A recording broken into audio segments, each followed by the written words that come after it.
Oh, can I have your attention, please? We do have an overflow crowd here, and I'm trying to find out, could you raise your hand if you're here for 300 Thompson Road? Just one, okay. So I take it most of the people here for the high school? Just raise your hand if you're here for the high school? Okay. Because we do have an overflow crowd here, there's no question about it. Is there anybody standing in the doorway?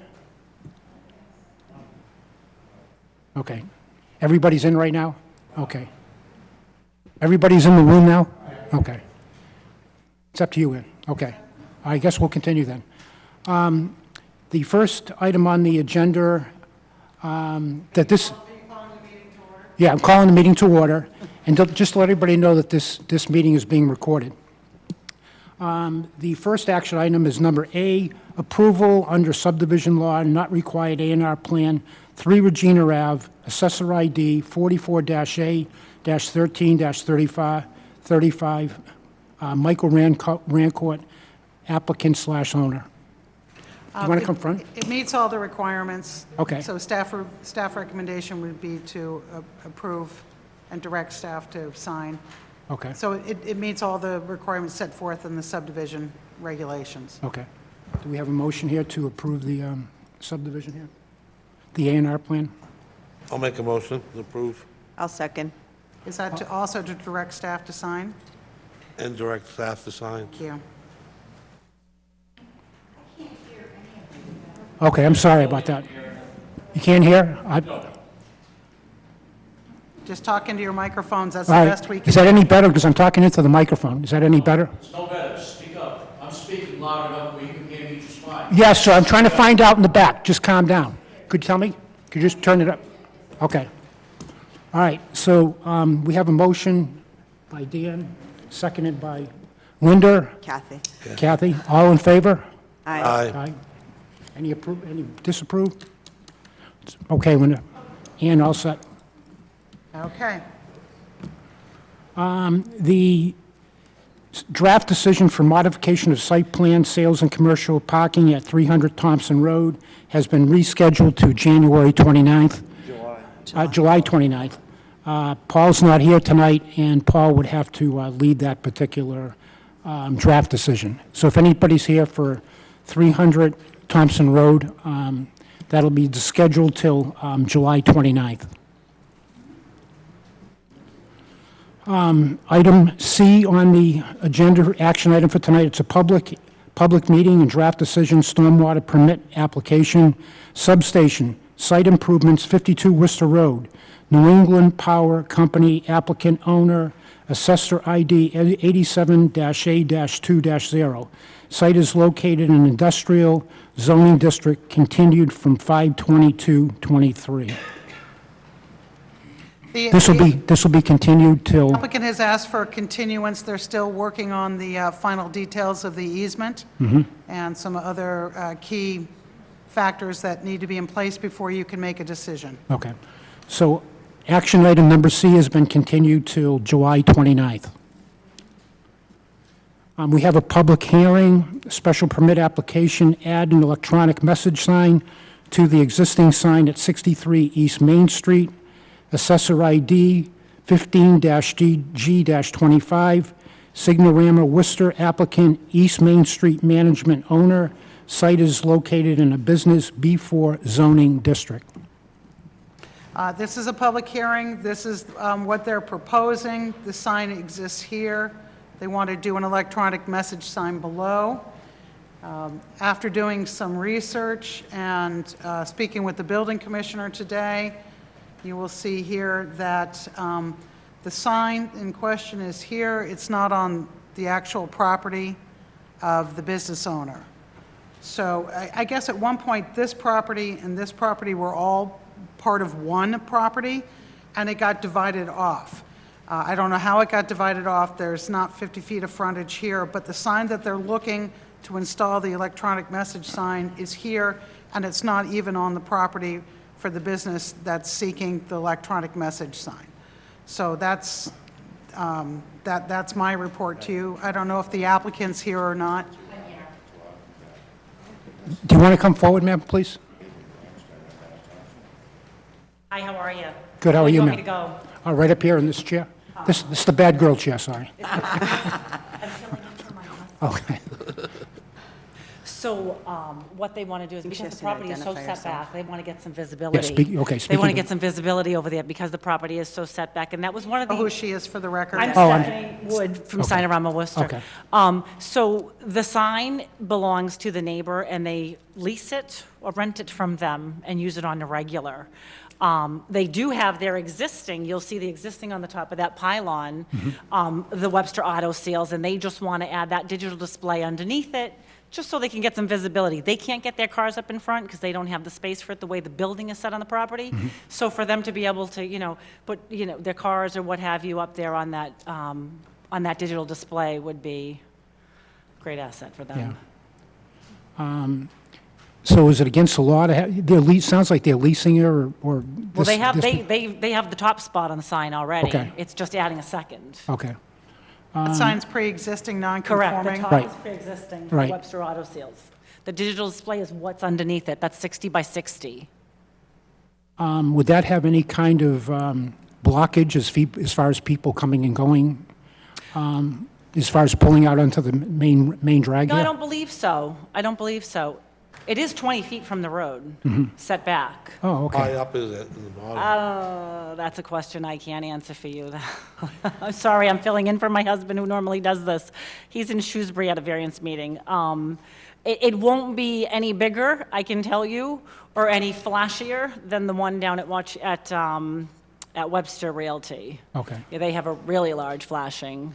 Do you guys have any Are questions? there any other electronic signs on the property? Not on that pylon, no. No. On the property, so No. that's the only sign Nope. on the property? That's the only signage that they have. And again, the way that building is set, they're way in the back. Does it conform into the various sizes that they have to meet? It doesn't conform in the fact that you can't have a sign, it's a lease sign that's not on the actual property for which the business is being operated. I know it's leased and it's pre-existing non-conforming. There's also a rule about the amount of illumination that spills off of an electronic sign onto neighboring properties. There's to be zero light spillage onto the abutting properties, which would mean the sign would have to be on their property, and they would have to be able to demonstrate that there is no light spillage onto this property or the roadway. And we don't have any information on that. Okay. And I checked with the building commissioner. He said that you cannot have a sign that is on somebody else's property advertising your business. I'd at least like to see us, I think the applicant should be the owner of that property at the very least. I think, when We you're, represent them. We normally represent most of so you represent both our properties? customers. Oh, no, I'm sorry. I thought you were talking about Webster Auto Sales. I apologize. There's several digital signs on the whole strip on East Main Street. There's next door, there's a new neon signs. There's probably 12 in the front window flashing on a regular. I think, But on every application that we usually, that we see, it's got to be the applicant or the owner, and there's some connection where, it's not, where somebody is doing something else on someone else's property, and that's a concern for me, because, if this isn't, I'm not saying that So you're we already saying- have the existing Webster Auto Sales on that particular pylon? I could imagine a scenario where the owner of the property might say, hey, I didn't approve this, that's not part of our license agreement. If you have a license agreement to use the property, where that might create an issue further down the road. I'm not sure we can legally take an application for somebody, from somebody else to do something that's not on their property. can you ask him? I will have to, if that's the next step that I we have think to do that's to what you help should them do. get their visibility? Yeah. Absolutely. I think you should do that because it's hard for us to vote to say yes. I mean, Okay. I don't have a problem with a sign, right, to get the visibility. It's just that we can't say yes to something For a lease. That's So somebody are you else's. recommending that the owner of the signage come back and do the application, or along with me as Signorama? Because I'm the installer, you tell me. I think there's a rule that says in the bylaw that you can't advertise businesses that are not on your property. So, And I would Would that be be, considered grandfathered in? What's there now, the existing? And it seems like it's been there right along, Kath, but, I mean, Ian, I mean, so would that make a difference? we would have to look into it further, but I spoke with the building commissioner, and that would be his determination. I'd at least like to start with the applicant being the property owner. and my question is about the lease itself. Does the lease have verbiage as far as the size of the sign or the placement of the sign or the, height from the bottom? So the width of that was 60, so that's what they had to go with for the digital display? Other than that, they'd have to put up a whole new pylon. But do we know, we don't have the verbiage that's in that lease to know that if I do it's not have that okay with to me. sign, No, I to do add not. to the sign Correct. at a lower No. level, which could be a site Mm-hmm. a hindrance for getting onto the road? That would be my question. You know, if we could, Setback It's 20 feet. it's gas station, auto body, it's, Yeah. I think it would be pulling out of the gas station, but there's plenty of visibility. so I think that if we could continue this to the next meeting. Can we and- apply for continuance? Can we Yeah, do that? if you could, Okay. that's what we'd prefer. Yeah. Okay, And that way there, we could get the owner to sign off on it, so it's no surprise to him. okay. Maybe we get the exact sign, length and width of the sign. And is it- I have submitted that with the Okay, application. Okay. And is this going to be on The all night? specs. Is it going to be on all night? If you could just find that out too? So I can't hear you. Yes, people. People are talking behind me, I Yeah. can't hear. So is this sign going to be on all night? Is it just going to be on? we would conform whatever the town rules are as Okay. far as digital displays go. Yeah. Yeah, I think if you look at 650-38-38.7.1, that lists all the requirements that you have to submit. So that would be a good Okay. roadmap for you Yeah. to look at. I will say for the I next am in a meeting. butter, if that means anything, All right. personally. Yeah, so it's A through G, so there's 7 requirements Okay. that you, so I think, for the next meeting, like I said, I have some ownership questions Okay. about the about should be submitting it, and I think if you look through that bylaw, that should give you a roadmap on what this board wants to see, Okay, All or right. needs to see. okay, fair enough. I don't think it's very hard. I think once you get that information, I think we could make a fairly enough. educational vote on this. All Thank right? you so much. Thank you very much. Okay, how do I get that, do I just reapply, or what am I Yeah. doing to follow up? with- You could probably call Ann and she I'll could give probably you- help I'll you out, give her a okay? Submit the documentation to the office, so you guys would need to vote to continue. And make a motion to vote to continue? I'll make a motion to continue to 7:29. I'll second. All in favor? Aye. 729? Yep. Right on, thank you so much. Thank you. The next agenda is item number 4, public meetings, modification of site plan, construction of new garage, commercial parking, 114 Point Breeze Road, Assessor ID 46-A-9, Berthium Contracting Corporation, WEF Incorporated, owner. Site is located on both a lake residential and a lake watershed protection zoning district, continued from 5/22/23. There has been no new information submitted. I do know that the chairman had spoken with the property owner at the last meeting, stating that they also needed to apply for their variance at the Zoning Board of Appeals, because you have to have that in order to make this project work. Nothing has happened thus far, so your options tonight are to either close the public meeting and direct staff to draft a decision, or continue it to the next meeting. When Paul is here, he has had conversations with the property owner, so. What do you say, I would continue it I till? think we should continue. We're going to make a motion to continue. Anybody want to make that motion? I'll make the motion and continue. Can I speak before you vote on that? Yeah. Yep. Sure, come on up, yeah, please. Come right up to the mic here, sir. Identify himself. State your name as well. Yeah, Charles Hanko, 96 Point Breeze. Okay, yeah, Thank you for allowing me to address you. sure. I guess I'm relatively new to town, never dealt with town politics. I guess I'm getting a little frustrated, so I figured Yeah.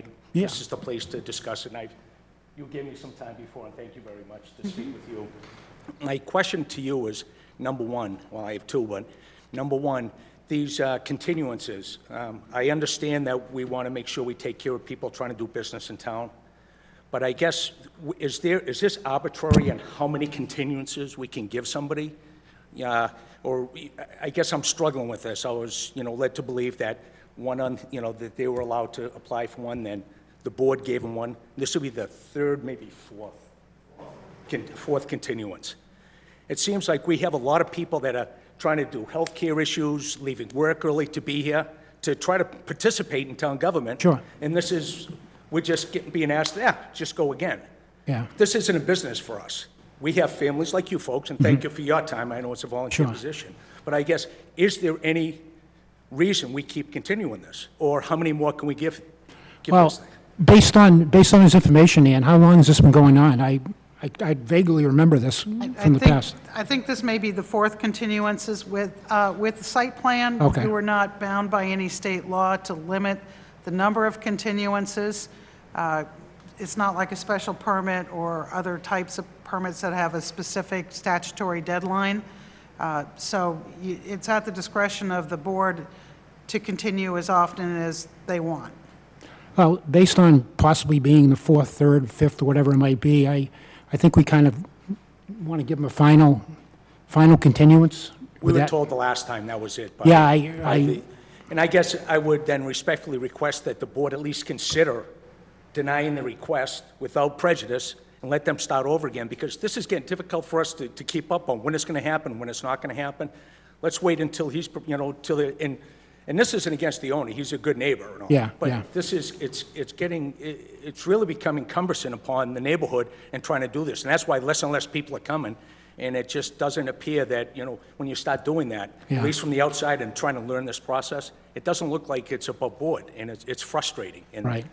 So I Understand. guess my proposal to you, I would respectfully request that you at least take a look at it and discuss it amongst yourself, or I don't know if this is something that goes to the, to the public, but to deny this request, and he can always come back without prejudice and start this over when they're prepared to do it, so we're not coming every month. Yeah. Based on this information that this gentleman has passed forward, do you guys want to discontinue this, or do you want to? What are our options, Ann? Your option are to continue or to close the public hearing on it and direct staff to draft a decision, and then you'll take up a decision at the next meeting. And the decision is based on what we have for information so far. And we have not Where- received anything No. new. And there are a number of outstanding items that are still not addressed in the engineering review as well. So I've heard nothing from the applicant. It's a lack of And response. can I ask a question? Do they have like they can just keep hanging and keep hanging, right? So if Yeah. he has a bunch of information that he hasn't submitted, I mean, if you're serious about something, usually you get it done, right? Thank you. Yeah, I'm sorry, because that's how I am. Ask Ian and ask Chuck. yeah. Well, I it- just did it to my own property, and I Right, made right. sure my people there for that very first meeting Right. was taken care of. So I didn't know, you were talking about, they had spoken to Paul about something, and I don't know what that Well, was they regarding. did have a conversation, and the applicant was instructed of one of the steps that they need to do, excuse me, whether or not they apply for the variance, I mean, it's a special permit they need from the ZBA for the use. And you don't have to tie both of those together, but it was recommended to the applicant to do those in conjunction, because when they do apply for a special permit at the ZBA, the planning board has 30 days in which to take action on a site plan. So there's a time crunch there. They could, in theory, come here and do their site plan, and that's good for 2 years. And if they get their special permit from the ZBA, then the site plan approval then goes with that. But if you deny it without prejudice, they start the process over, and they have to meet that statutory deadline, so that when they get to the ZBA, you're going to have to move pretty quickly on a new application. If you deny it without prejudice, that means they can come back with the exact same application. If you deny it with prejudice, then they got to come back with something new. I think that, Ms. Fritz, like you said, which you spoke, once, twice, I understand, everybody deserves another bite at the apple. This is getting silly. If you want something done, if you're serious, come to the meeting, show a little respect to the board. Yeah. We're showing the respect Yeah. and, trying to represent ourselves. And based on what Ann told us, there's a lot of missing pieces still. And maybe this might get him moving to the point where he might get the information that needs to be done to come before the board. I mean, that's totally up to you I guys. think denial without prejudice would allow him to come back. That would split the, Right, it kind of It would shows them you gotta preserve- get going, right? yeah. Yeah. It allows him to come back, but it stops the endless The- continuances every right, month. and Okay. I can't vote, but I agree. So the vote is out there, deny without prejudice? No, No, we you're have to have- deciding tonight whether or not to close the public hearing. And Okay. then you'll make a decision at the next meeting. Okay, okay. The motion is to close the public hearing I'll make that motion. at 114 Point Breeze Road. Anybody second? I'll second. All in favor? Aye. Uh, Great. Thank you for your time. Thank you, sir. The next item, 4B, site plan review and stormwater management application renovation of Bartlett High School, grounds, playing fields, and other site facilities at 52 Lake Parkway, Webster. Assessor ID 12-E-16, Webster Public Schools, applicant/owner. The site is located primarily in a single-family residential zoning district and partially within the Business B5 zoning district. Dan has the public hearing notice to read. In accordance with the Town of Webster zoning bylaw, Section 650-56, and Chapter 570 of the general bylaws, the Webster Planning Board will hold a public meeting on a site plan review and stormwater management application submitted by the Webster Public Schools, 77 Poland Street, Webster, Mass., owner applicant, pertaining to the renovation of Bartlett High School, its grounds, playing fields, and other site facilities at 52 Lake Parkway, Webster, Mass. Assessor ID 12-E-16. Site is located primarily in a single-family residential zoning district and partially within a Business B5 zoning district.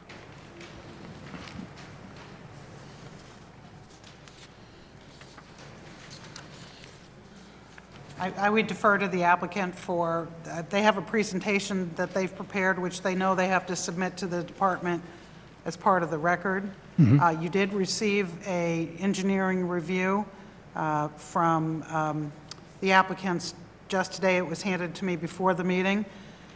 Chuck has his review prepared, but he has not seen the responses to those review. So that's where you're at as far as the staff goes. And Chuck can talk to you about those items, but those items are still going to have to be addressed in advance of closing the public meeting. So I know the applicant's here. The applicant is here? Yep. Do you want to come forward, sir?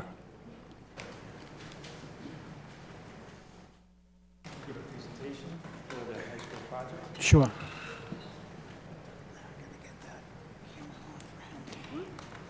And even though there's still some outstanding issues here, should we see this presentation? We have a lot of people here who might want to speak to it. Okay. It's not likely you're going to have a resolution tonight. Okay, just to let you guys know, there might not be a resolution tonight, because there's still outstanding issues. So you're ready to... My name is Vince Duby, I represent Flansburgh Architects. I don't know if you can hear without the You microphone. need to speak to microphone, Yeah, please? yeah, So I'm Vince Duby, I represent Flansburgh Architects, okay, and I have with me today, I have a civil engineer from San Miotis. I also have our landscape architect, and I also have our sports field designer. if you could just talk up a little bit, sir, they can't hear you in the back, I'm sorry. Okay, so the designer for the sports field. Okay, so I just want to present what we're doing at the school. I think we've been here before. We've given a presentation of the school. This is just kind of an update to where we are. So the high school. So as you can see, the high school itself is divided into 3 different sections. The current high school is about 184,000 square feet. We're reducing that high school by about 26,000 square feet, and we'll be around 161,000 square feet, okay? We're basically leaving the school as it is, except for these sort of minor modifications where we're reducing the square footage. The building stays exactly the same in terms of a district wing, which we're calling the A wing, the middle section with administrative, the B wing, and then the community section, which is the C wing. We've made modifications for shifting things around. Where the cafeteria was before at the edge of the B wing, we've now moved that to the C wing, okay? But we haven't really modified the outside of the building significantly. And the second floor plan, it follows the same idea, A wing, B wing, and C wing. Classrooms, same as before. No real significant changes, other than some slight shifting of the thing. The auditorium stays the same, the gym stays the same, just upgraded.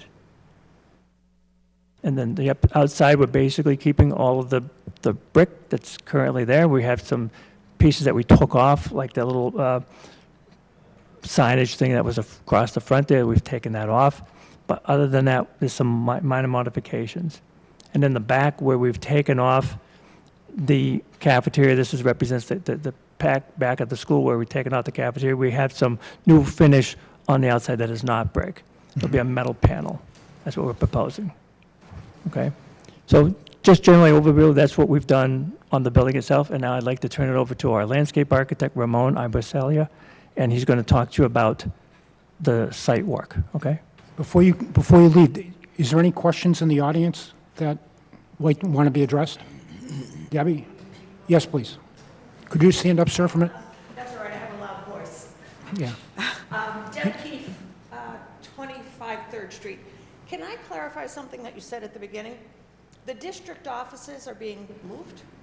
Okay, so I think we were looking at it, I'm looking at it when I see it normally from 3rd Street. You look at the district offices and stuff, and here they're in the back, so. They're in the opposite corner, so that's why. Okay, so the district offices are staying exactly where they are. And so if I'm looking from the back side of the building, Wait a this minute, is going to be Deb. to the. Can everybody hear Deb? I just want to make sure you can hear Hear her. me? Okay. So Audio the recording. can I use, The can I audio go here? recording Okay. with the microphone. Because I understand. See that one? So these are the current district offices. This is where the cafeteria is right now, so that is left of the district offices. And so that's where the pre-K is gonna be.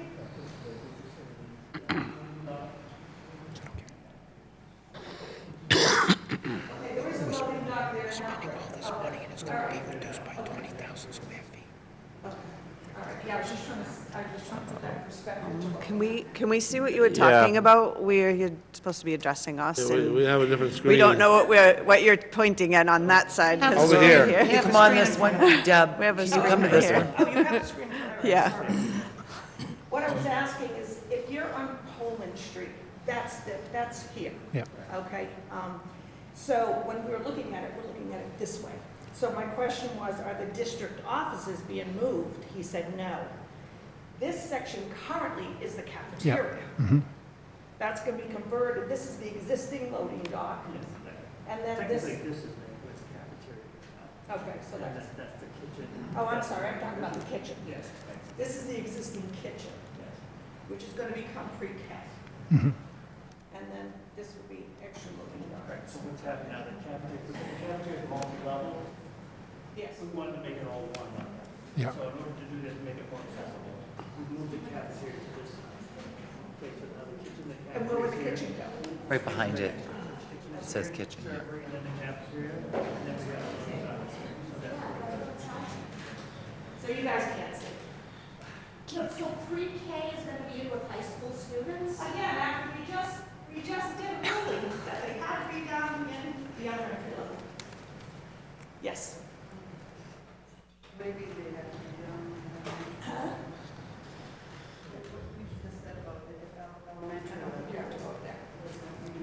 Could you come to the microphone, ma'am? Do you want me to answer a question? Well, you come to the microphone, Deb. Because of the audio there, Deb, you have to come to the microphone. If you have a, Paul's going to have to watch this for yeah. his meeting. Because Paul's going to have to watch this, and he's going to be able to hear the audio. So if anybody has any questions, please come to the microphone so everybody could hear. It's just that I just didn't understand what she answered.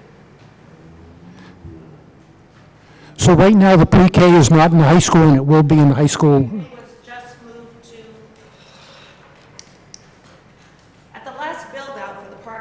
elementary school. Yeah. The pre-K was voted because it was told to us as a townspeople that we had to get the pre-K out of the high school, and the new configuration of classrooms, they had to be moved to meet the configurations to Park Ave Elementary. We spent all the money to move them to Park Ave Elementary. Now they're bringing them back to the high school, and that's what that pink square is. Okay, So that was part of my question, and where were they going to be and how were they going to be? Because I'm sure that's not included in what the state is reimbursing us. right, So it was just a question. okay. Thank you, I appreciate it. Is there any other questions out there before the engineer comes up?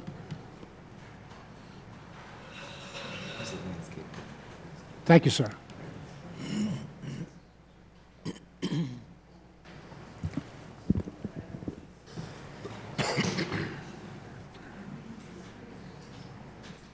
Okay. Good evening, everybody. My name is Ramon Abarlucia. I'm a landscape architect with Stimson Studio Landscape Architects. I'm hoping everybody can hear me. Okay, great. I'll just give you a quick overview of the site before I go into some more detailed plans, but just to orient yourself, I know there were some questions earlier. Poland Street is at the top. You've got Lake Parkway down at the bottom left of the page, Webster Middle, top right. Can everybody see that? Everybody feels good and oriented? So I'll start at Poland Street and I'll walk around clockwise around the building. We're holding on to the existing access and egress road that's shared by both the middle school and the renovated high school. Reconfiguring the parking lot at the district office to provide additional parking for the pre-K program, and I can talk about that in more detail in some next slides. But as we continue down that access road, we've got some new parking spaces for the custodial and kitchen staff that will park there and enter in through the loading dock. They will be coming to the school after, you know, the site has calmed down and there won't be as much pedestrian traffic. I understand that they will back out into this main sort of arterial through the site. New loading dock that points sort of towards the woodland, not towards any, directly towards any residential properties and not towards the middle school. But there is a new loading dock there with plenty of space for their loading operations. There'll also be dumpsters stored there as well as generator and transformer in an enclosed architectural screen, if you will. And then as we move around the bottom of the site, you'll see the existing large parking lot of 112 spaces. We're essentially just resurfacing that and providing 6 new accessible spaces. That is not adding to the parking count in that parking lot, but we're regrading them so that they meet code, which they currently do not, and they will be clear connection to the new gymnasium, which is that sort of southwest chunk of the building that says renovated Bartlett High School on it. As we continue to move, we've still got the same parking spaces at the basketball court, and again, we've reconfigured the parent drop-off to bring vehicles further away from the school, and we've just created a sort of kiss and go sort of configuration so that cars can just saddle up to the curb, drop off their students, and exit the site out to the Lake Parkway direction. Continuing on, the bus drop-off loop stays the same, and we've reconfigured the parking lot in the middle of that bus drop-off loop a little more to accommodate some more accessible parking spaces closer to the building, as well as provide some more spaces for the adult education program. And just to talk about some of these areas in more detail, up here we've got Poland Street again at the top of the page. You can see we've reconfigured this parking lot. It's currently 33 spaces, and it services the district office as well as the school. The district office has required us to provide them 33 spaces. That includes 2 accessible spaces. And we've done that here. We bring the parking lot slightly closer to Poland Street, but we are providing sufficient evergreen screening as well as deciduous tree line along that property line. We're also providing a new bus drop-off loop for the pre-K program, so that's sort of sandwiched between sort of the main building of the school and that new parking lot that I was just discussing. And that enters in from Poland Street and exits out into the main access egress road.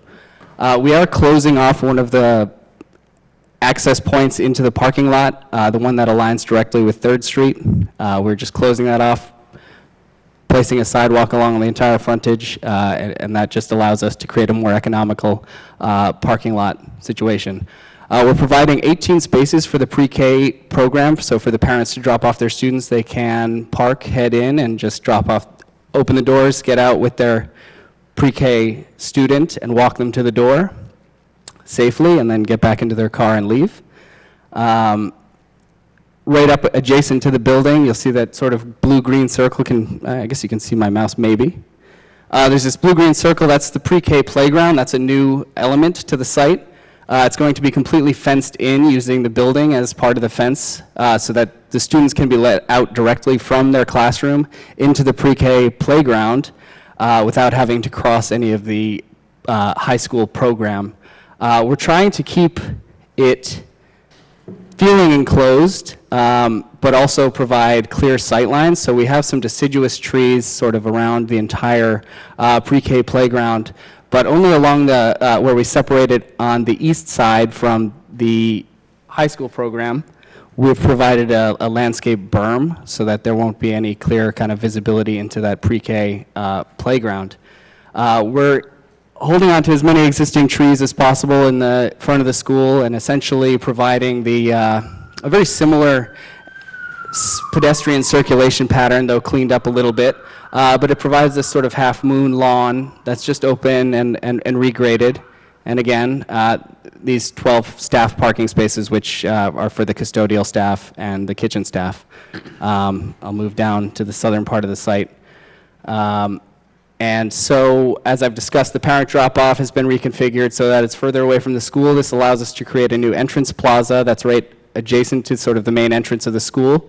Also, there's this sort of another half-moon shaped zone. This is the cafeteria spill-out area. So this is immediately adjacent to the new cafeteria. That's going to be a fenced-in area. It's going to have, of course, gates in the fence should there be any kind of emergency situation where students need to exit the school, same as the playground that's considered.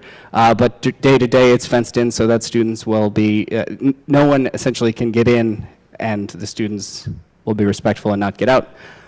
And this new playground, new parking lot, my mistake, in the middle of this existing bus drop-off loop is essentially going to be 55 spaces.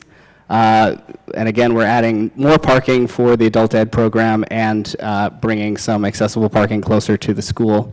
For each parking lot, we've exceeded the minimum required landscape requirements at the front. Actually, I can just talk about planting a little bit more in detail. But at the front of the school, we've got about 13 trees. That's for a 52-space parking lot. So we'd only be required about 6, but we're providing twice that. We're providing a nice row of sugar maples along Poland Street. They'll go in at a rather large caliper so that they'll have some immediate presence on the site. And below that, along Poland Street, we'll have a 5-foot wide evergreen planting of some kind of juniper, something that can take snow being piled on top of it and still survive, but also provide sufficient evergreen screening from any car lights that may be facing towards adjacent residential uses. The playground will be encircled by a grove of birches, again, to provide some visual screening, seasonal interest, but also allow sight lines into that playground. And then as we go around the back of the school, we'll line the existing bus drop-off with some London plane trees, some sycamores. So again, some immediate presence. These will go in again at a rather large caliper, but this doesn't face any residential use. And then filling in that grove, this is where the modular classrooms will go while this school is under construction, which we can possibly discuss in detail later. But to heal that landscape back in, we've proposed a no-mow area that is just essentially a native mix of grass seeds that doesn't get mowed. It gets mowed once annually, and a grove of birches within that. And something I neglected to mention before, between that existing large 112-space parking lot to the southeast and the basketball courts here, we're proposing a pedestrian-only, kind of enhanced walkway. This is essentially the same walkway you have today, though widened as a request from the fire department to provide emergency access to the fields. And I think that's it for the main body of the landscape. I'll turn it over to our athletics consultant, unless anybody have anybody any- has any questions. Takes, Can I just sit here? yeah.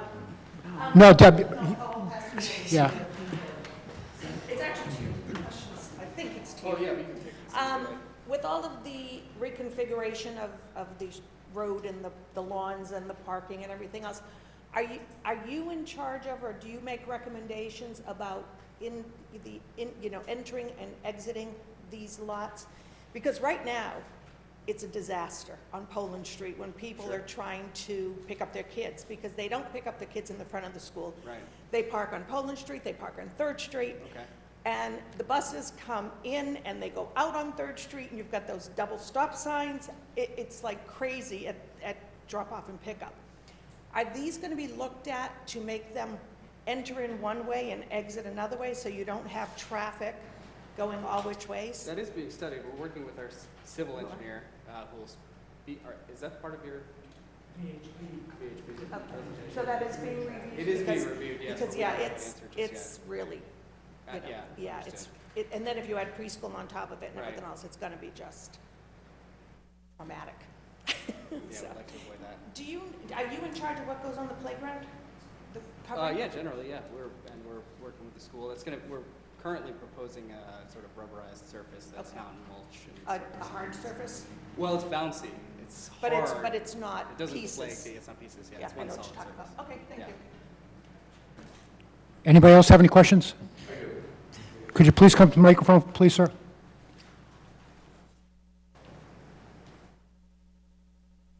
I think my voice is loud enough.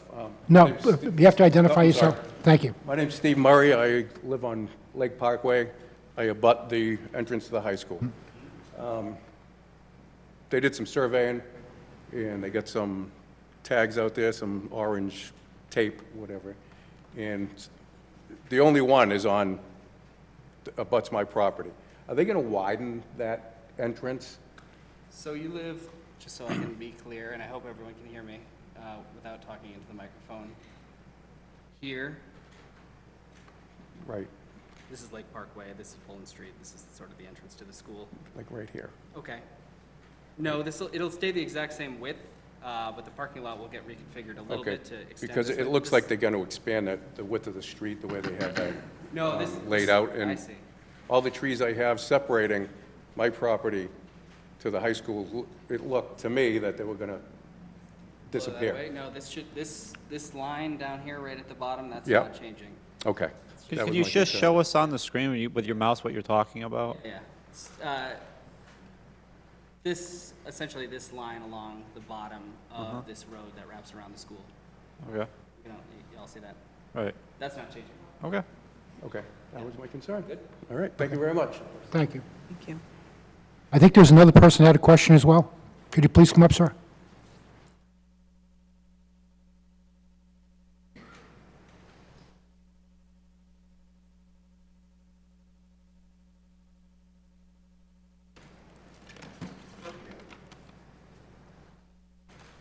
My name's John Bolduc. I live at 10, 10 Lakemont Road. It's on the other side of the school.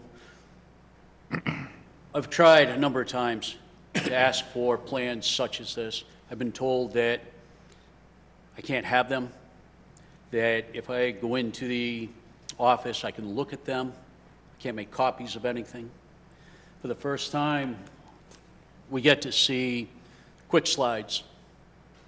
And then we hear about northeast and southwest and the east side and the top of the screen and all of that.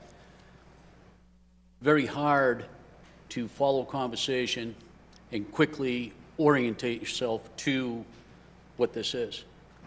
My first question is, all of what you're talking about is on the current footprint. There's no expansion anywhere. That's correct, yeah, it's all contained. Yeah, essentially, this is all within, nothing outward, yeah, right, this is all staying exactly the same. This parking lot here is staying. exactly the same. This road is staying exactly the same. This parking lot gets pushed a little closer to the street, but it's generally not But you're affecting still the in the street. same footprint that you're Is that you're in existing. right now. You're not Exactly. expanding outward? That's correct. Wide? Okay. And the building is actually not growing in any direction either. It's actually shrinking in some spaces. They're demolishing significant parts of the school to make it more open. Okay. In the letter that I received is a property owner, a butter to the project. In there, there's mention of access roads and field expansions and all of this. So this project is not going to remain solely in the footprint that exists now, correct? When we talk about access roads and expanded fields and whatnot, how does that stay within the parameters of the footprint that it's occupying? Sure. I'm not designing the field, so we can have somebody else discuss it, and if you want to Okay. ask your question again. But I guess around the main configuration of the school here, everything you're seeing without the fields are actually down here. Nothing is changing or growing. But then if you have any more further questions after Okay. John discusses the fields. Boy, my last question, until I can come up again, is for any of us, the abutting property owners, or anybody for that matter, we're told, we get the letters, but then we're told there's nothing as far as material to take a look at, so that in meetings like this, we're actually prepared to move things along quicker. Fast slides that are trying to follow, and then questions go unanswered, such as the pre-K issue, which I know can't be answered here tonight, I know that. But to spend all the money to get them out of one place, to put them in another place, to put them back in the same place, a lot of this is not making sense. And I know that we're not going to get a lot of answers. I do appreciate your time, absolutely, and that of the board as well. Thank you. But there seems to, meetings like this should answer questions, not create more. Let me leave. But after the field management or the person you were referring to. Sure. Yield to that. Thank you. Thank you. I do have a question myself. I know that the buildings are being brought into temporary buildings. That's right. Where are those going to go? The modular classrooms are going to sit, if it's all right if I advance to this slide, if everybody can follow. That was quick. It's going to sit over this existing parking lot that I'm circling here, right? So that'll be out of commission for several months while the new school is being constructed. How many of those portable buildings are going to be in that particular area? 17. It's going to be one block, but there's going to be 17 trailers kind of wedged together. And is that going to be taking all 55 spaces that you currently have there? Yes. So currently there is 19 fewer, but it will take up that entire parking lot. Yes, it'll sit over the entire parking lot. Now, the bus drop-off that you have right there now, is that a new bus drop-off? Because it looks like it is, or am I wrong? It's essentially the existing footprint. The curb on the north side is staying exactly the same. Not having any preschool kids. Now, the preschool kids, are they going on buses currently, or the parents have been dropping them off? There will be a bus drop-off loop on the north side of the school between the pre-K playground and the parking lot. Okay. So currently, this past year, they were riding with the grammar school kids on the bus? Sure. And now they're going to be taking separate buses altogether? You know, I'm actually not entirely sure the exact bus.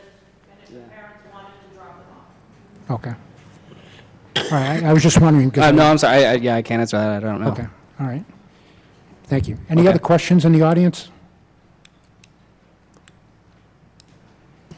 Mr. Vice Chairman, I do want to point out for the benefit of the audience that all the material submitted by the applicant has been on the website since May 22nd. Okay. And any new material that we get, including a copy of this presentation, will also be posted to the website as soon as I receive it. Okay. Sir? I'm in Mass, Webster-MA.gov, but under the plan Planning board? Yes. Yes. Meeting Yeah, materials. yes, we've had a lot of inquiries on this project, not only from planning but conservation. So both the planning board and the conservation web pages have links to both the notice of intent as well as this. You're welcome. Sir, would you like to speak again? Yes, sir. As far as the website, I would ask that each of you go on the website, take a look at what's posted there, and try and read, identify anything. It's a very artistic ink blob, is what appears there. It is virtually impossible to identify anything. We've tried that. And that's why I said earlier, and I restate that the website, the pictures that are up there, take a look. That's why I'm asking. You cannot decipher what's going on there. It's terrible. Okay, thanks. The materials are available for viewing in the office as well. Okay. Both sets of materials. Unfortunately, the plan set that was submitted to both us and Conservation was too large to be hosted, so we had to shrink it down. But we can make copies of any sheet of the full-size plan sets that are there. We do have to charge for each sheet, the 24 by 36 sheets, but we do have the capability to make copies of the full-size sheet. I was told no. I'm not looking for something for nothing. I'll pay whatever it costs. Yep. But I was told no. that Well, was I not don't know allowed who to do told that. you no, but that's a public record, and we provide that for people. So I don't know who told you that. I'll see you guys. Sounds good.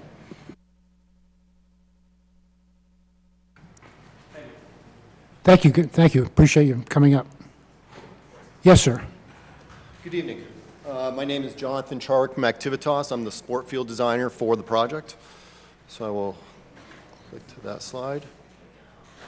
So to reorient from the school, east of the property is where the existing track and field is. So there's an existing six-lane track, no straightaway, and it's a natural grass field inside the track, the existing conditions. So the proposed conditions are to hold the west edge of the track and expand it, widen the inside of the field toward the east about 30 feet.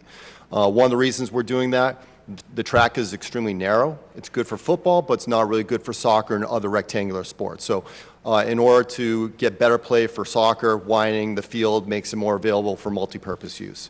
So the inside of the field will be expanded about 30 feet, which widens the track. There's also going to be an 8-lane straightaway added to the track. So where you have 6 lanes now, the left side, the west side, will have an 8-lane straightaway. Again, that's from track management, speeds up the track events, gets the sprints done a lot quicker.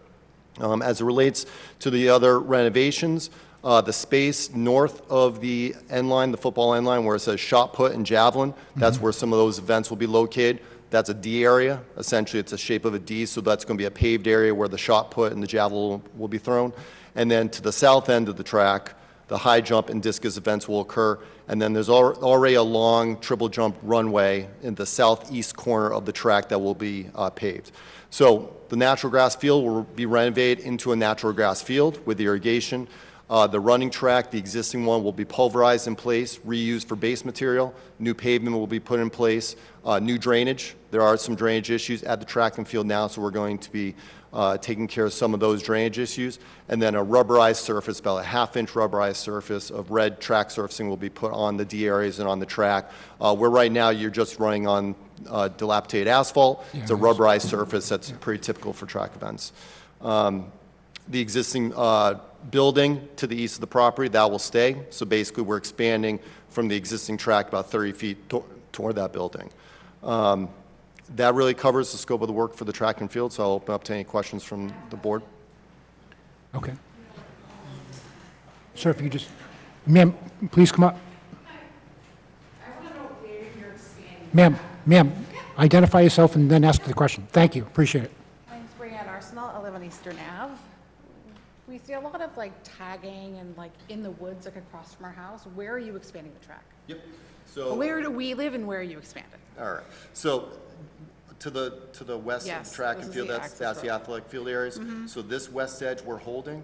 We're expanding In the that way. track this way. Yep. So all the digging and tagging and things they've been doing across the street, nothing is happening So there? all those tags are for wetlands. Okay. So that's wetland flagging that occurs. So none of that's coming down, like you're not taking trees down over there, that's, I believe so, and the civil engineer will speak a little bit Okay. to that, but basically all those tags for the wetlands, that's areas that we can't encroach in. Touch, So okay. that's all flagged, and the buffers go from there. So Yeah. that's, because we've seen, like, we know the track is like bad.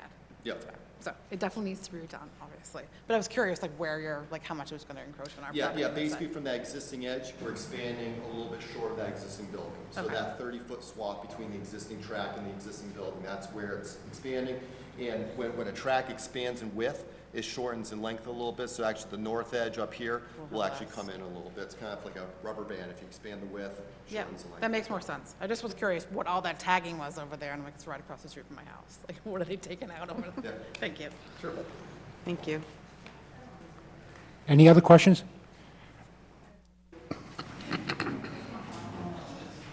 Before she comes up, I see this is the track. Is anything happening to the softball field and the baseball field, or? No, nothing else. For the athletic work, it's just the track and field area. Okay, thank you. Okay.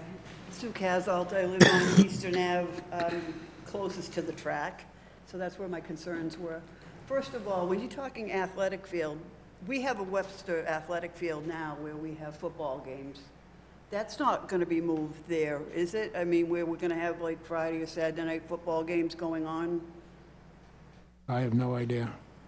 Because we are right there. So my question to you would be, is there any fencing that's going to be integrated? Yep, so there's gonna be a 4-foot high chain link fence around the perimeter of the track, and essentially, if they have athletic fence in the field, it helps from a spectator standpoint. So where right now, if you have fence, I'm sure everyone's just on the track right now, standing or walking around, there's gonna be a fence around to keep spectators out of the track and field area when the events are occurring. Because- There's a walkway around the edge that people can walk and stand along. Yeah, because we live, there's a turnaround and there's access to the track. We get a lot of traffic now with kids cutting through our property. So if you start having, not the regular school stuff, you know, softball games, whatever, during the day, but if you start having activity on there on the weekends, we're going to be bombarded with traffic coming down into our parking lot. Yeah. And that was one of my concerns. And another concern is, one of my neighbors across the way we have problems sometimes with water in our basements now. Is any of this digging or anything that's going to be changing going to push water towards our buildings? No, so as it relates to the track and field, so there is a wetland north of the track and field, and then there's a wetland just south. So basically, you know, kind of that southeast corner of the large athletic fields. When this wetland fills up a little bit, and the civil engineer may speak to this a little bit more as well, some of the water from the wetland drains into a drainage pipe that goes through Yep. the track and outlets south. Yep. We're not changing that whatsoever. So all So that it's water gonna that's still- going in that direction Yep. now is going there. What we will be doing is there are some drainage issues in the field because there's only about 6 catch basins around the fields, kind of the corner Yep. of the fields. We're adding drainage, so more water will get off the surface and essentially will all be going to that southern wetland. Perfect. Last question. There was talk about an access road. Is that any part of the plan? They were talking about adding an access road to the other end of the track. We have an access road coming up now behind the storage shed off of Cosmos Street. But I heard talk of them having another one going off towards the Lake Parkway. Maybe it was the other talk that got somebody confused. Yeah, and so as it relates to the track and field, the existing asphalt path, walkway, what we'll call it in here, that's being enhanced due to the fire department. They want those enhancements. So that existing asphalt path will Right. still be there. I believe there's still a gated access back here. Yeah, there is. Yes. Off Cosmos. Yes. That gate's just gonna stay there. It's still being closed off. I think it might be just a second means of emergency access if something happens and it's easier to get to the Right. track that way versus the other. So there'll be no additional access coming into that track area? Correct, yep, you're either Perfect. going to access it from the walkway west, or the existing access. We're not adding any new access that's not there today. Perfect. Thank you. You're welcome. Any other questions? Come up, sir.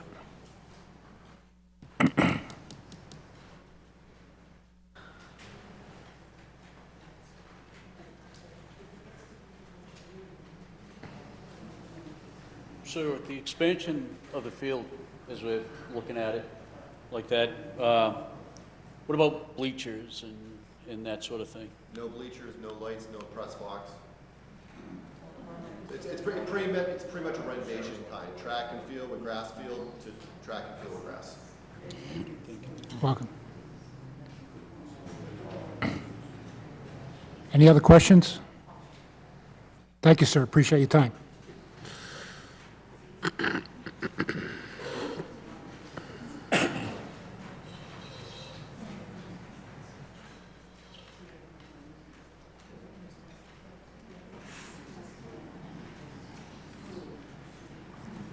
How are you? My name is Alicia Zukowski from Semiotis. Speak up a little louder. Louder? Yes, please. Thank you. Oh, okay, so Alicia Zukowski from Semiotis Consultants. I am civil engineer for the project, and seems like the only thing which is left to discuss are utilities and stormwater management. And I would like to also mention this access for fire department to a new track and field. It's still going to be a pedestrian path. Nothing going to change. The only reason why we widen this that currently fire trucks simply cannot pass going into the fields. And there's going to be gate at the beginning of this path, so nobody going to drive except in the case that emergency action is needed. Okay, so where we are.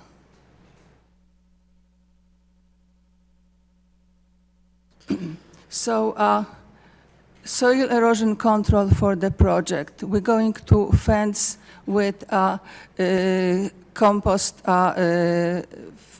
sacks all around perimeter and protect the existing landscape area to remain. We're also going to put a sealed sack on each of the catch basins, existing and proposed. More? Just took a little, I guess some of the people can't hear you in the back. Sorry about that. Can you just speak up a little louder? Oh, okay. Is it loud enough? Yes. That's thank you. better. Okay, sorry.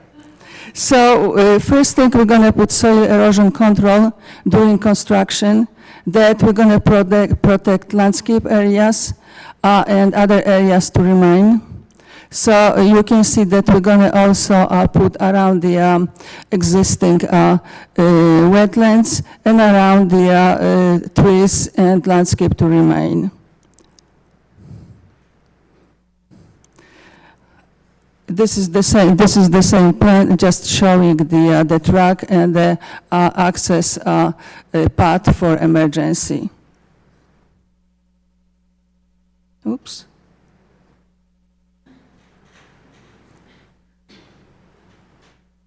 It's me.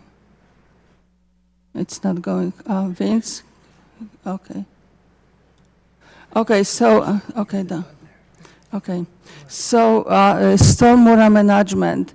Currently, we have only standard drainage structures, which are catch basins and manholes, and whatever without any mitigations, everything is going into the wetlands or to the pond, which is across Poland Street. What we are proposing 5 infiltration systems. So we're going to direct water from new parking lots into the infiltration systems, and we're going to treat them before we connect to existing drainage system. So it's going to improve quality of existing wetlands. What else? Basically, the storm drainage is going to be practically exactly the same like is currently. The pattern going to be the same, except, as I said, we're going to add some infiltration system to treat rainwater. Sewer lines. The sewer connections from the school building to the main, we're going to replace them because currently there are clay. We're going to put PVC pipes. And water, we're gonna just simply connect a new fire protection line and new domestic water line to the existing water loop. So there's not much more about this one. Thank you. Any questions from the audience? I'm sorry, I had a hard time understanding, so can I just clarify something? Sure. So you're saying that the existing drainage is going to remain? Is that what you're saying? Yeah, the main line's gonna remain. Okay, now Poland Street, This is, adding more drainage there? no, we're not adding. Wherever we add parking lots, we're just adding infiltration chambers, which gonna infiltrate water. We are not adding any flow. Okay, let me make sure I understand what infiltration means. So like chamber. Right now, when it rains really bad, Poland Street, the drainage pieces can't really handle it. I mean, there's water, like quite a bit of water there. If you're telling me that you're gonna take the water from the parking lots, which is now currently grass, and you're gonna direct those also to those drainage? No, whatever we're adding in parking areas, we're adding just few catch basins or replace, and then instead of directly connecting to your drainage in Poland Street, we provide some mitigation, so the water gonna infiltrate into the ground before, leftovers gonna go into the system. So we should improve actually the drainage system. Thank you. Thank you. Any other questions?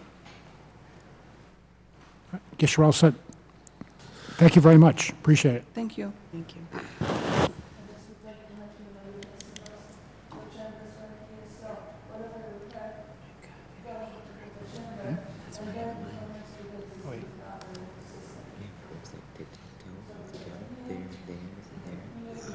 Three. Big green thing.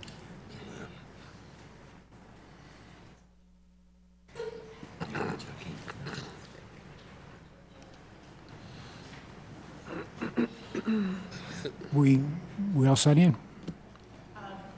I don't know if they have more to add. Certainly Chuck can speak to his last review, but you did get a new response just tonight, so I'm not sure how far he wants to get into that. Mr. Chairman, I think my suggestion would be, because there's so many technical questions, that I don't think it's really worth going through the engineering comments at this point. But it's up to you. I don't think it's necessary right now until the answers have been conveyed to you what they are, and then what we could do is we could address them at one of our upcoming meetings. Sure. Do you guys agree? Agree. Okay. Okay, at this point, you would want to continue to the next meeting, give the chairman an opportunity to review the video, and Yep. still there are outstanding issues that need to be addressed. So you're not really in a position to close the public meeting on this? Yeah. Make a motion to continue the site plan review and stormwater management, 52 Lake Parkway, till July 29th? July 29th? I'll make that motion. Second. All in favor? Aye. Aye.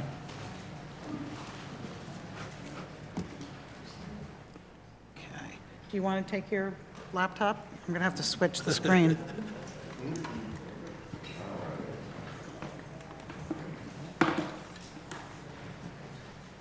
So that's it for the Ballard High School. If you guys can leave at any time that you want.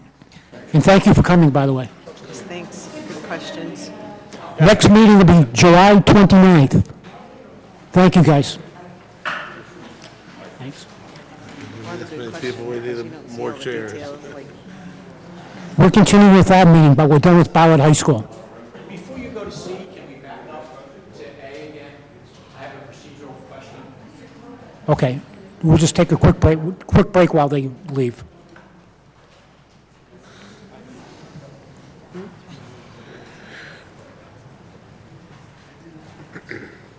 kind of understanding most of it. Thank you. I don't understand all the technical stuff. No, this but one is, I understood what you're saying. If they would Point Breeze Road, I think. Hopefully. What happens when you're in a You talking about Point Breeze Road? Yeah. Point Breeze Road, sir? Point Breeze Road is the one that you're... Point Breeze Road is the one that you're... Okay, yeah. Yeah, if you could just sit down and just give it a minute. Identify yourself. And he's going back to A, can we possibly go back to that? Point Breeze Road? Yeah, Point Breeze Road. No, public meeting. We closed.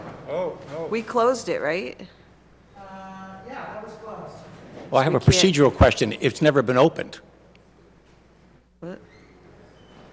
There's never, it's been continued each time, but we've never actually opened the meeting unless what we did earlier today was opening the meeting 114 Point Breeze Road? on 114 Point Breeze Road. We opened it. Hearing. We opened it, and then we put it off until they get more information.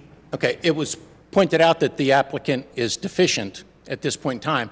If we close it, there's no more public comment, but the applicant can cure his deficiencies? And you might want to answer that question, I'm not 100% sure. It was opened about 4 meetings ago, and now that it's closed, there's no more input from the public or from the applicant. But the applicant is right now deficient.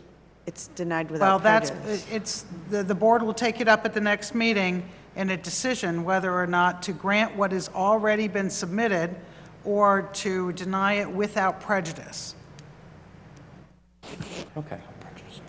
But there's never been other than the one gentleman that came here, and then you closed the comment on it, there's never been a public comment period or even a presentation by the applicant to tell us what he's doing. Yeah, in previous meetings there were. Which meeting would that be? I'd have to go back to the notes, but they opened it, and people have been given an opportunity to speak to it on the last 4 meetings. I don't think No, you that's can't. accurate. Thank you. I just don't think that's accurate. There's never, the applicant has never presented what his plan is, and it's been continued at that point. The only comment that's ever been made is the gentleman that came here earlier today, and at which point you closed the public comment. There was a meeting 4 meetings ago, Ann. I remember there was a presentation, there were questions. And then for 2 meetings, I don't think there was anything. It's all on the site. Been to every meeting, that's not true. I guess my question is, can we close a public meeting that has never been opened? It was technically opened. It has been opened. Well, if the applicant can cure the deficiencies, Well, they can't cure the deficiencies at this point. That what stands now in the record, if it's deficient, is still deficient. It'll be up to the board to decide whether or not they want to allow that deficiency to stand or to deny it without prejudice.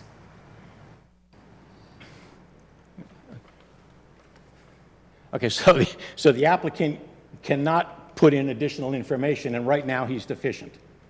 So the board will either have to say, we're going to approve a deficient application, or we're going to deny it without prejudice, and he starts again. Correct. Okay. Correct. Okay, but there's no way, basically, that we can say, yep, let's go ahead with a deficient application. We wouldn't do that. Well, that's up to them. You wouldn't do that. That's for us to decide at the next meeting, sir. Okay. All right, nobody could, when we left here, the group that was here, when we went out to the hallway, we said, when was the meeting opened? Because some people had been here all 4 times, and they said, it's been postponed before the meeting started each time. So anyway, okay, so technically it was opened an hour ago or whatever, and then closed without comment. Well, based on what Ann told me, there's still some outstanding issues that have not been resolved yet.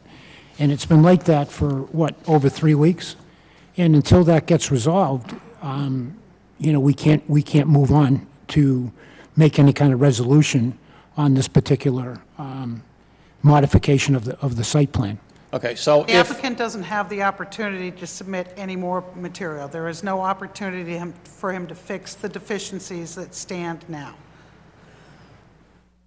Okay, so under normal circumstances, this is going to be, it's going to be denied without prejudice, and then we'll have the opportunity to come back again and go through it. That is correct, Dan? If he resubmits it, right? He can resubmit and start If he all over resubmits again. it, yes. Yeah. Okay. And there will be another public notice. You'll note it because you'll get notices again. And they also, in order to make that work, they're going to have to go to the Zoning Board of Appeals, which also involves another set of public notices. So you'll always know whenever he comes back. Okay. Just concerned that we're cutting off the public, but we haven't, if he has the opportunity to cure, then we really, okay. Not got at it. this point, not with this application, this submission. All right. Thank you. Thank you. Okay, continuing, 4C. I got something. Dan, I'm sorry. Dan. Yep.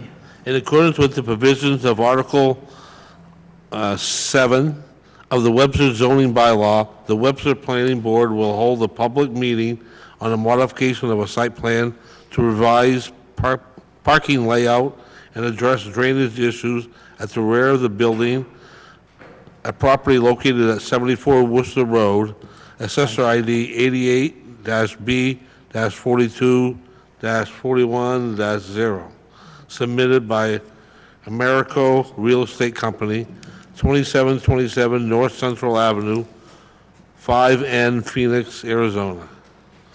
Owner applicant, said site is located on the general business B5 and Lake Watershed Protection LWP zoning districts. Okay. Okay, so we're going to be on C of item number 4, modification of site plan 74 Worcester Road, Webster, U-Haul, Americo Real Estate Company, applicant owner, assessor ID 88B-42-41. Site is located in the business B5 zoning district. How are you, sir?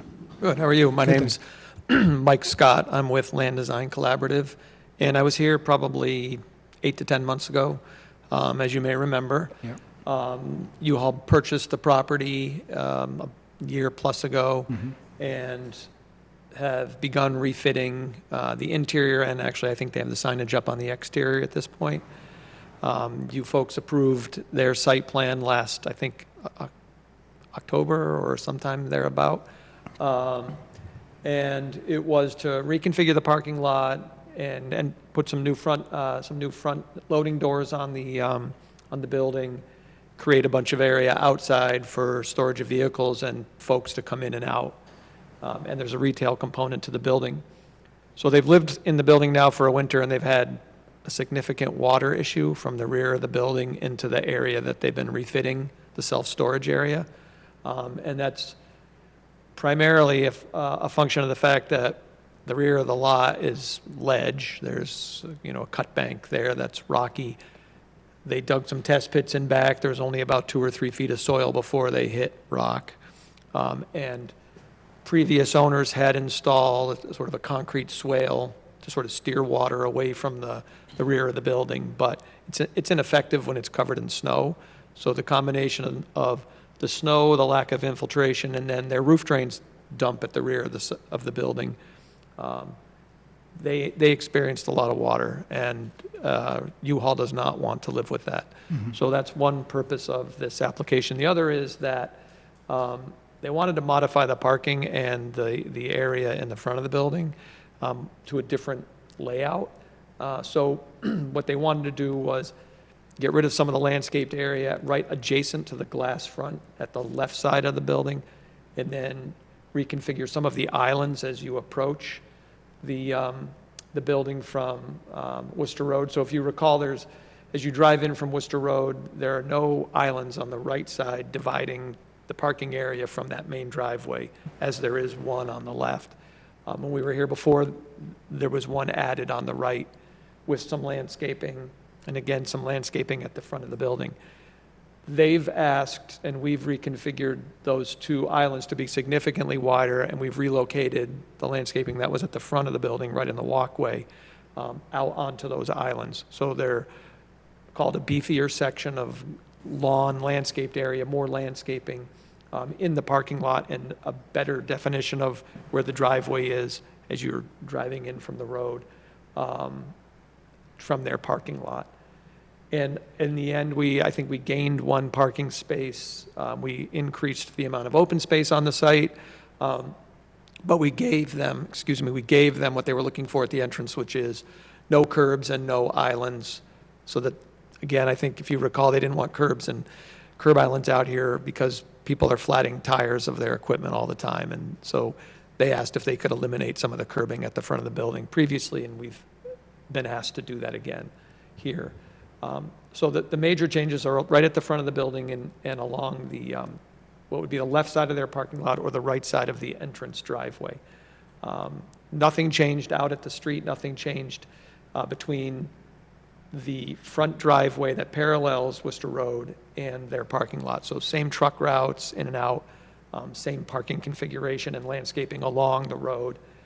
The other change would be to, instead of leaving the stormwater to dump on the surface and run overland around the right side of the building, they asked if we could put a plumb, if you will, put in a storm drain system at the rear of the building and pipe all that runoff into the front of the site and connect it to the two subsurface detention systems that are in the parking lot now. So on one of the sheets, we show a storm drain system running around to the back of the building, in essence trying to take that surface water that's been pooling and getting into the building, put it below grade, which will entail some rock excavation behind the building, and then run along the left side of the building and connect it into the stormwater system. I did get Mr. Eaton's review letter today, and we will take a look at his question regarding where the water was going previously, which a significant portion of it was running around the right side of the building. We'd be bringing it all around the left side. There are two systems underground in front, and our plan does show connecting to one of the two systems, and we'll verify whether we need to reroute that to the other system or if those two systems could be co-joined or interconnected to sort of enhance what's out there. Just a quick question. Yeah. So the water that's coming off the roof, you said it's going to be rerouted into the parking lot. So right now, there are two drains that run out the back of the building. I didn't bring any pictures, I apologize, I could submit them. There are actually two pipes that discharge probably 5 or 6 feet above grade, and they spill onto this area behind the building that's just either concrete or the ledge. Right. That's sort of a flat area between the building and the slope. Right now, much of that water goes around to the right, and then it flows down a ditch on the right side, and then it enters a drain that's parallel to 70 right at the street. So you want that to be... We want to bring that around the other side and pipe it underground rather than having it overland as it is today. So instead of flowing overland to the right, it would be piped to the left. Ultimately, it comes... I'm thinking as I'm looking at the building, so the left side, if I'm standing in front of it... I'm talking standing in Worcester Road, yeah. Right. Okay, all right. Sorry, so to the north side of the building. Okay. Can you show us on there which was? Yeah.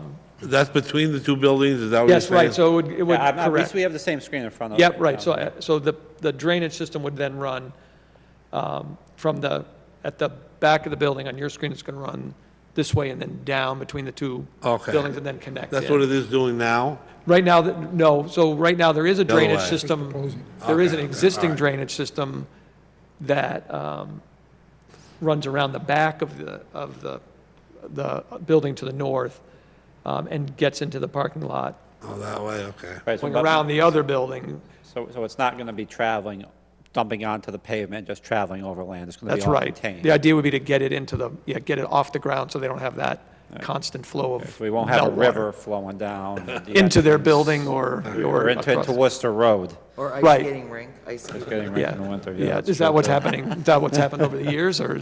No. No, so they have an ice skating rink in the back of their building that gets into their building. Oh, They're well, looking to you can get see it. that into the ground. Okay, right. And That's- into their okay. system. So that's the other change. And as they've been doing their work out there, they have made some modifications to the sewer system at the direction of your plumbing inspector, and I think the DPW has been involved. The sewer system that runs in the front of the building was essentially a roller coaster, and it was clogged. So they've been repairing the sewer system out in the front of the site, and that'll be picked up as part of the as-built for this project when it's complete. But Any new lighting that's going to go in, or is this going No, so the lighting would, the other driver of this was to retain the lighting in its present location. Okay. Rather than move it to where we had shown it on the proposed plan. So we had moved, the previous plan did involve relocating the lighting from its existing locations. This plan would leave the lighting in its current location. They had already refit the heads with the lighting fixtures that we presented previously. So they were looking to relocate those. They don't want to go to the expense to pull those foundations out and rewire the whole parking lot. So part of what we did was reconfigure the curbing and the striping to retain that existing lighting. So there'd be no new lighting. It's actually what's there today. Okay. Chuck, would you want to talk about your recommendation with the toe of the slope east for the sediment barrier?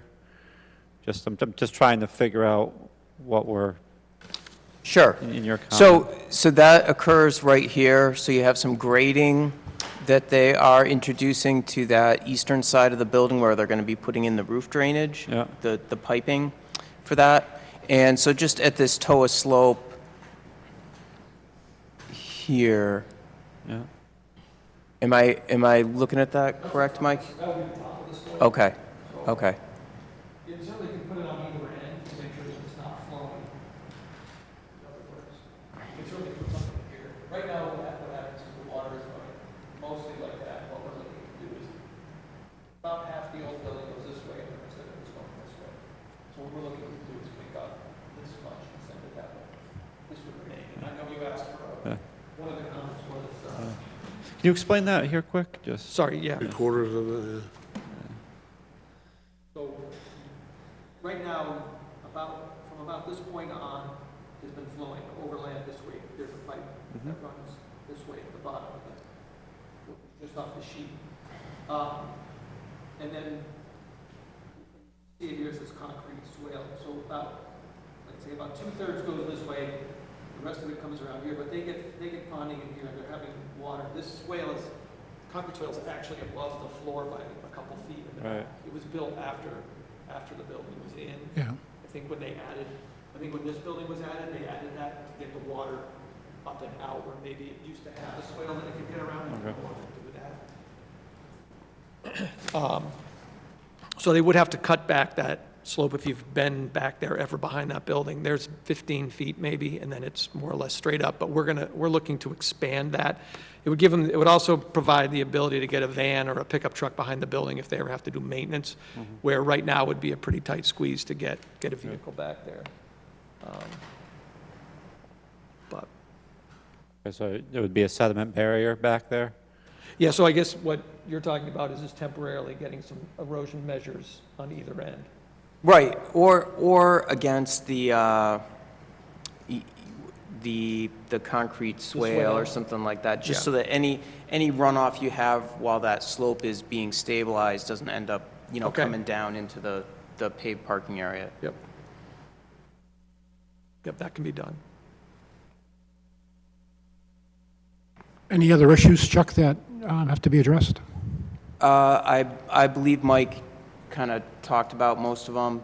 There are a couple, well, so I think the biggest thing for Mike to look at is this site has two detention systems. Yep. Right here. So you have one detention system here and one detention system here, and it looks like the roof runoff is routed down through here and into this lower detention system. And right now, the proposed plans have the upper roof drainage coming into this drainage structure here, which goes into this detention system. So I guess the question is, which detention system should the roof runoff be going to? Right, and, Oh, sorry, and we had showed it into the larger system, but Chuck is correct. And I went through some of the historic plans, and it appears that when the additions were made up to the right side of, or the south side of the building, they added drainage. So we'll either reconfigure the line instead of entering the large northern system, we'll put the roof drain into that system that's below it, where effectively it's going today. But we'll take a look at that and it'll replumb it accordingly, or if like we can determine that that other system is adequate, then we'll document that. Right, and then procedurally, typically the site plan modifications, it's almost essentially like a new application, so you want to have all the information in there. So if you had requested waivers previously, you'd want to be requesting those again or show those on the plan and that sort of thing, so. Yeah, and I think previously there were 4 or 5 waivers waivers that were approved, and I didn't want to confuse the matter and say they're asking for new waivers, so that was my rationale, but I appreciate the commentary. So we'll list what's necessary for this one specifically, and then we can list the prior. That way, if you vote in the affirmative on this, it's understood that those carry forward, I guess. Okay. All right. All set, Chuck? Yes. Okay. Do we have to continue this, Linda? Okay. Make a motion to modification of the site plan at 74 Worcester Road. Make a motion to continue that to July 29th. Second. All in favor? Aye. Aye. All right, thank you. Thanks, Mike. See you then, yep. Thank you.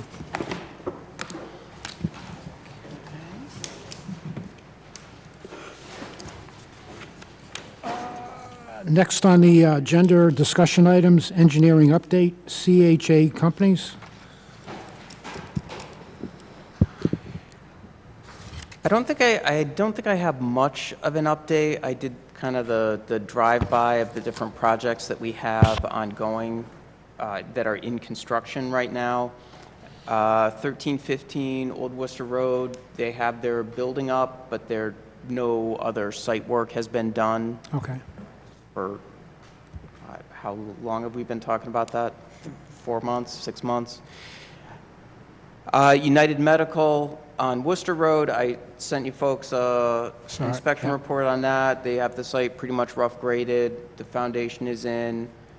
They do have an erosion issue at the entrance to the site. Goya, they haven't really done much with Goya.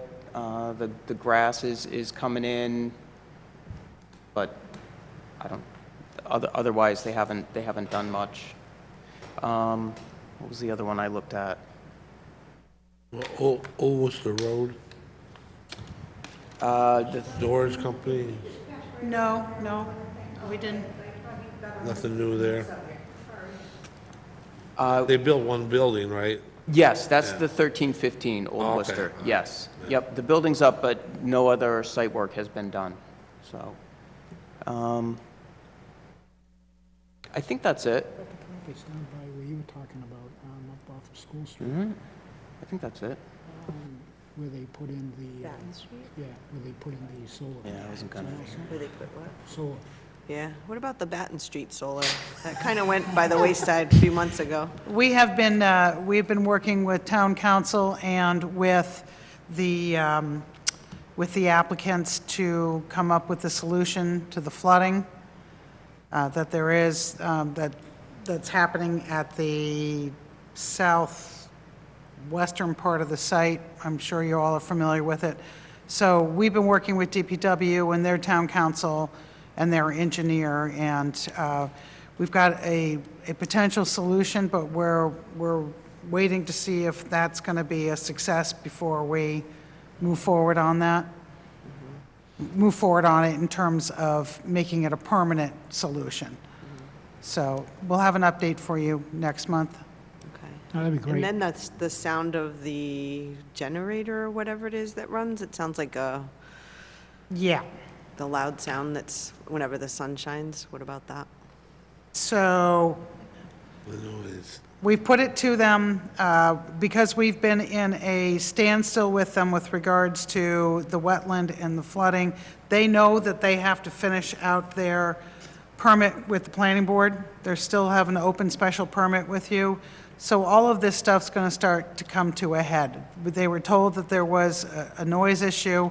We haven't heard back from them. They're kind of playing hardball with us at this point because the wetland issue's been so contentious, but we are continuing to have conversations with them to get them back here, get the as-built, and at that point, if that has not been addressed, then it will be addressed when you take up the as-built plan.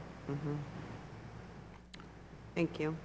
Hey, Chuck, another one that goes back a ways, the exit onto Cudworth Road from the Goyer, we never heard any more from the neighbors down below. So has that been resolved, or? As far as the noise, Yeah, remember they came before, Coming in and out, trucks coming in and out? Refrigeration units. Yeah, refrigeration units. running the reefers at night. Apparently, that must have been resolved, because we haven't heard any more on that, right? I don't know if it was resolved. I know that the different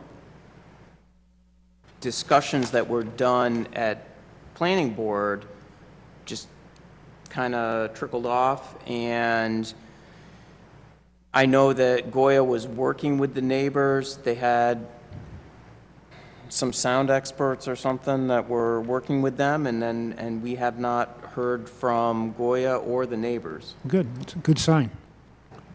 Any other issues, you guys? Anything? All right, looks like we go to our buddies, marijuana cultivation, 30 Worcester Road, Curaleaf. Okay, so from the last meeting, they did submit just sort of a couple of sentences to us saying that they did get equipment and things installed, but they have applied for their building permit, and you'll probably see when you drive by there that they are replacing the roof. Okay. And that's the update we have for this week. So I'll make sure that they are present at the next meeting to Okay. talk more at length about what's happening out there. Okay. Young lady, you are here for the... I can't believe that Ma'am, could you come up to the microphone? with this marijuana facility. Ma'am, could you come up to the microphone and identify yourself, please? Could you come up to the chair here and identify yourself? Turn the thing on. The little Yeah. button, And Chuck you- will get it. And lower, Chuck, could you just lower a little bit for yourself so we can hear you? Thank you, ma'am. Is that better? Thanks, Chuck. Okay. My name is Judith Lewinsky. Yeah. I've Address? I've only been a resident of Webster for approximately 5 years. Okay. And where's your address, please? I'm sorry? Address? Right over here, next to the Stokowski School. Okay, thank you. I didn't know that there was a facility here that manufactured marijuana. And last fall, I was having these horrible spells, one right after another, where I felt like I was going to fall over when I got up in the morning.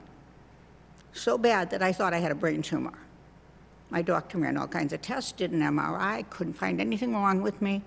I was scared out of my wits. I live by myself, so I put myself into assisted living, and it cost me over $25,000. I since have moved back here, because once I got into assisted living, I wasn't having them anymore. I got back here.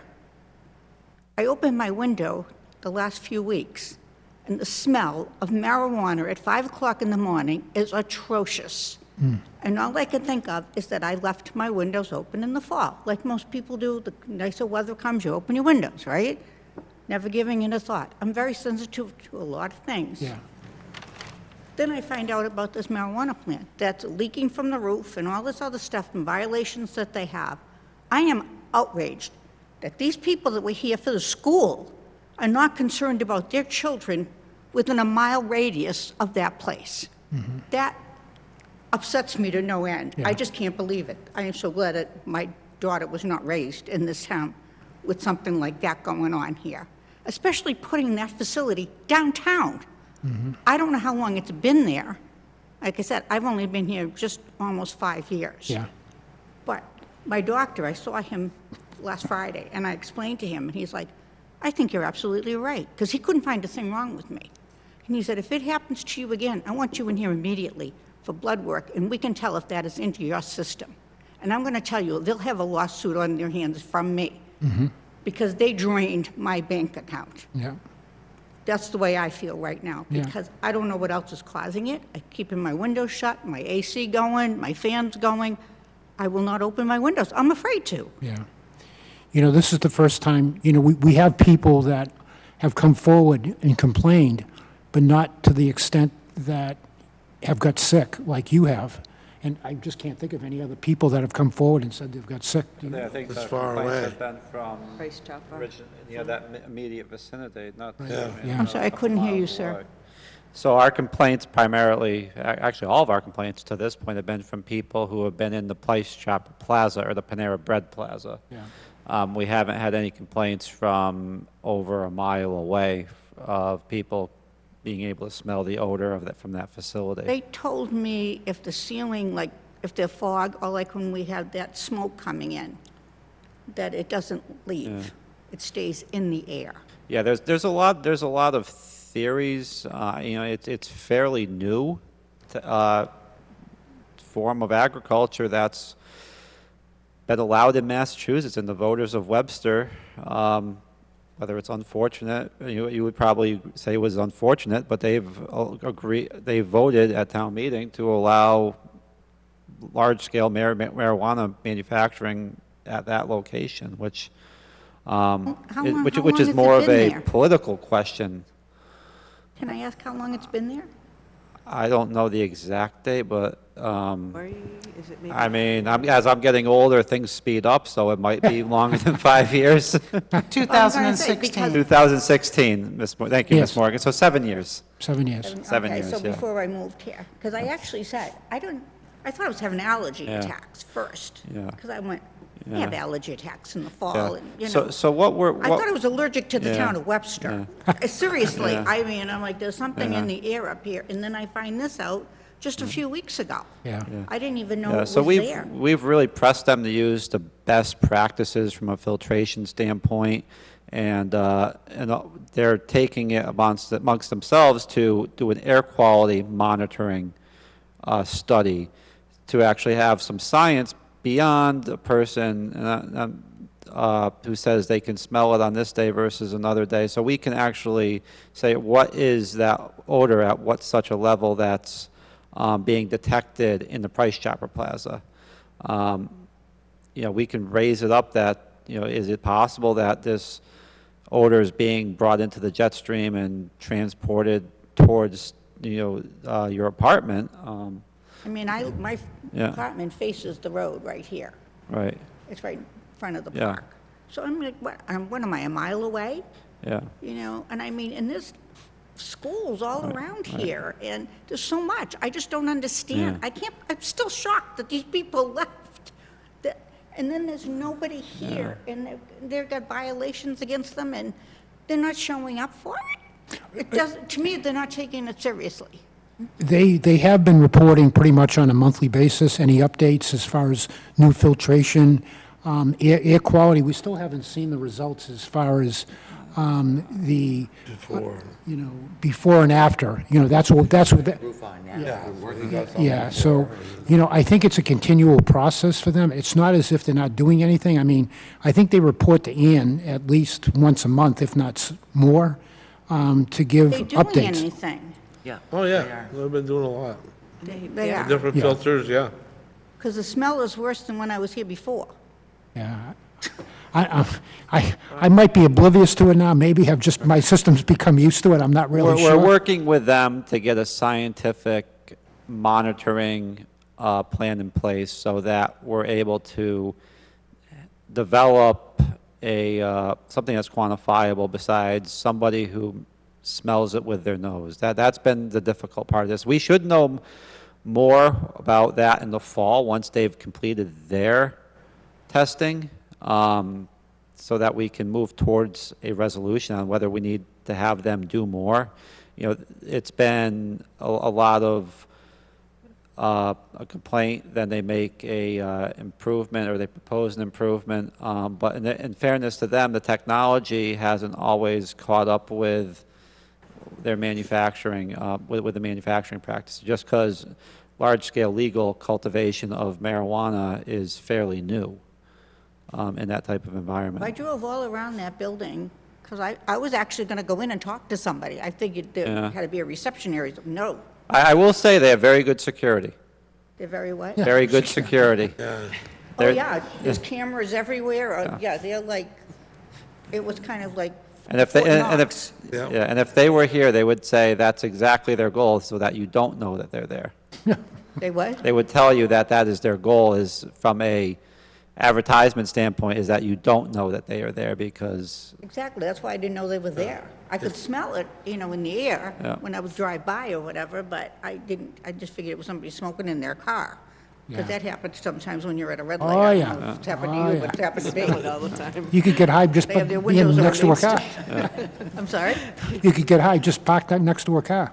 Like I said, I'm very sensitive to so many different things, medications, everything. So, I mean, this is just, and I thought somebody was going to be here tonight. That's Yeah. why my reason for coming. They're here a lot. They're just They not were here here the today. last, at the last Yeah. meeting, Oh. right? Several meetings. yeah, I'll note your complaint and I will raise it with them the next time that they do show up. Oh, I'm coming, they're going to be here. If it's on the agenda, I'm coming. Okay. You're going to see me at every meeting. Because I'm a very passionate person, if you haven't already realized that. Well, thank you for your comment, ma'am. And like I said, look at the agenda and see if they'll be here next meeting, which I'm probably sure they will be. And we can make it a point, Ann, that they do come next meeting for an update in front of us? They're supposed to be here at every meeting. I don't know why they're not here tonight. Okay. Okay? All right, ma'am, thank you very much. Appreciate your We'll comments. bring a gang with me the next time. I just found out about this a few days ago. Yeah. So I will have a gang with me the next time. Okay. Thank you, And ma'am. maybe even protest signs. All right. Thank you. I'm a product of the 60s. Thank you. Have a good evening. Thank you. Appreciate it. There's a Mass Cannabis Commission. Okay, too, Ann, that has to looks speak to this. looks like The other we're... side. You know, they must be on their radar.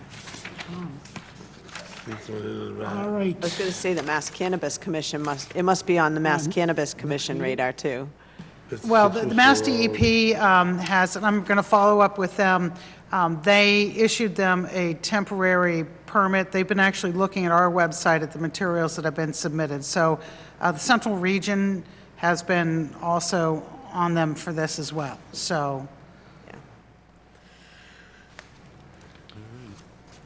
We got 56. So there's a young lady behind you, Ann. Are you here for a particular reason, ma'am? Yes, I'm here for the 6 Worcester Road violation. Okay, could you come up to the microphone, please?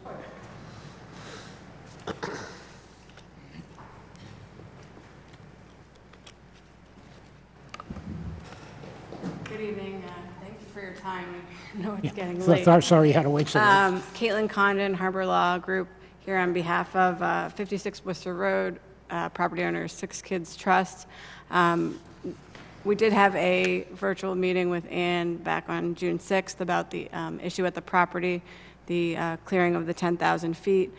During that, since that time, we have been working to find an engineer to come and look at the site and apply for a stormwater permit.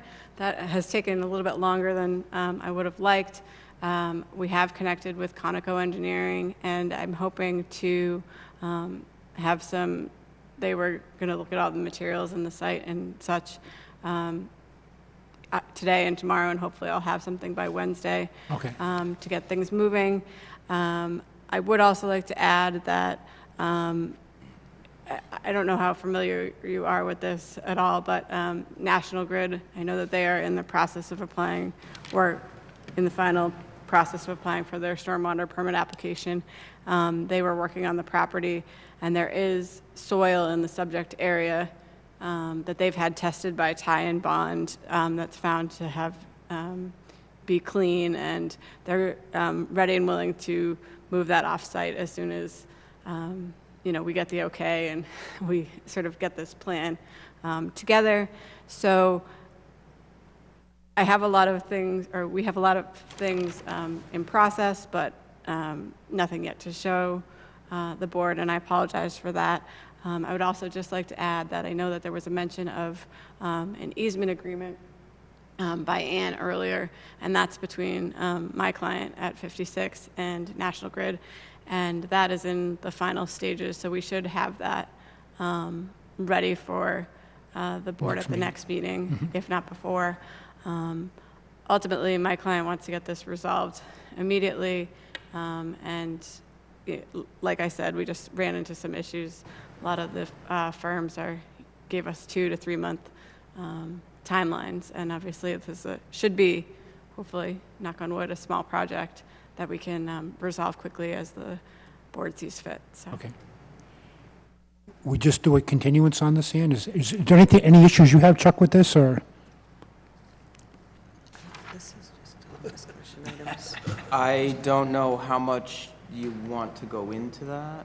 Or you just want to continue at the next meeting and get it resolved by then? Well, it'll stay on as a discussion item until the stormwater application has been received, so that if any new information comes in before that application, you'd be in a position to receive that information and discuss it. It doesn't mean that it will be discussed every single time, but it gives you that opportunity to speak to it if you want to. Okay. So we just want to make a motion to do a continuance? No, it's a discussion item, so it just stays on the agenda. Okay. And we will provide, we will get the application in as soon as possible. And Okay. if there's any substantive update before then, obviously, we will let the board know. Okay. Thank you very much for coming in. All right. Appreciate it. Thank you for your time. Thanks. All right, Ann. Next meeting, July 29, 2023. Make a motion to adjourn. Is that okay with you, Ann? Well, as the chairman, shouldn't Well, be making motions. Make a motion to adjourn. We'll- Not that I want to get it over or anything. I'll Not that you second want to it. rush out of here. So we All in lose the- favor? Aye. Oh, Thank who you. was the first? I was. Jason, second? And Kathy, okay. If you wouldn't mind turning off your microphones, please.